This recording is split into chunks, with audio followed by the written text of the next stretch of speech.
So historically there was 8 to 11 deer per square mile. Currently there's 13 to 76 deer per square mile. 13 deer per square mile in South Jersey and the Pine Barrens, and as much as 76 deer per square mile in Central Jersey. When you have greater than 10 deer per square mile, it impacts preferred browse species. And when you have greater than 20 deer per square mile, it prevents forest regeneration. There's been more than 200 deer per square mile recorded in Hunterdon and Somerset counties.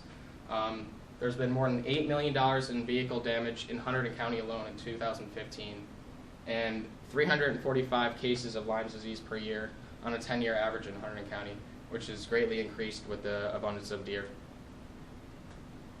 So the number of exotic species and the density of exotic species is very high in New Jersey due to the deer abundance. So almost 37% or more of the state flora is non-indigenous or non-native species, which is a ridiculous amount.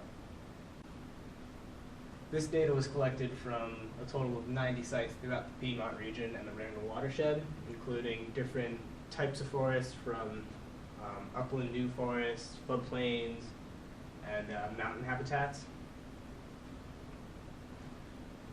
The difference between the new forest and the old forest is that before 1930s, if there was any forest, it'd be considered old, and if it was cut down for agriculture, grazing, animals, and grown back since 1930, it'd be considered new. So we have new forests up here in the Randall watershed, and old. And these are just the differences between floodplains, upland forests, and mountain habitats. The floodplain is more at risk for flooding, hence its name. The upland has different trees than the floodplain because it'll have different habitats and water amounts. Next. And this is just a review of how this data was collected. The trees were separated into size classes, small, medium, and large, using DBH tape, which is diameter at breast height. And since there's a large variety of trees and how they grow, there's charts to show how to measure them, keep measurements accurate, and in order to simplify the data collection, the area was separated into checkerboard transects of 10 meter squares. And so that'll just give us an idea of what's out there in the forest and not have to go through and look at every inch. Transect lines were used to determine tree cover and canopy. And that's pretty much how all the data was collected. And I'm going to present some results. These are tree size and class structure based on height and diameter for seedlings and saplings, and then by DBH for small trees, medium trees, and large trees.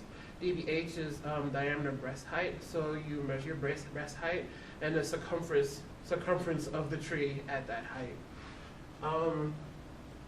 So here is a skew to the right curve. This is ideal for forest regeneration. That graph there is not so even bell-shaped curve. That is not ideal for forest regeneration because here you have middle-aged trees. A lot of them, if you're older, we're not so much worried about that because they will die off. But then there's basically no younger trees here, and it seems like disappearing. So this won't replenish this as those trees get older. Here's a study done in the 40s where it seems like there's a lot of younger trees, and then as they get older, they just die down until there are no older trees at all. So something is killing them off. This is just a comparison, past, present, forest size, class structure. So remember the little graph that I showed you up there on how we classify trees. Seedlings, saplings, small, medium, and large, DBH, and diameter of height, and diameter of the sapling and seedlings as well.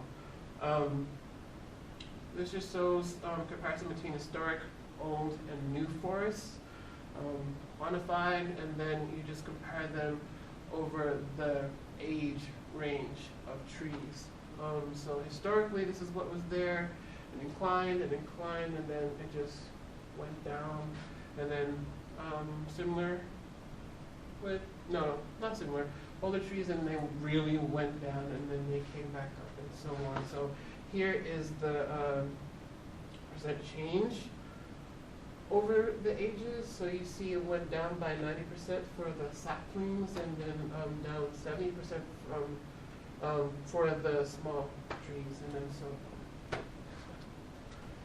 on. And finally, percent cover for forest understory layer. So this is all the invasive species that were surveyed. 50% increase from the for the herbs, 7% increase for lianas, and 79% increase from the shrubs. Thank you.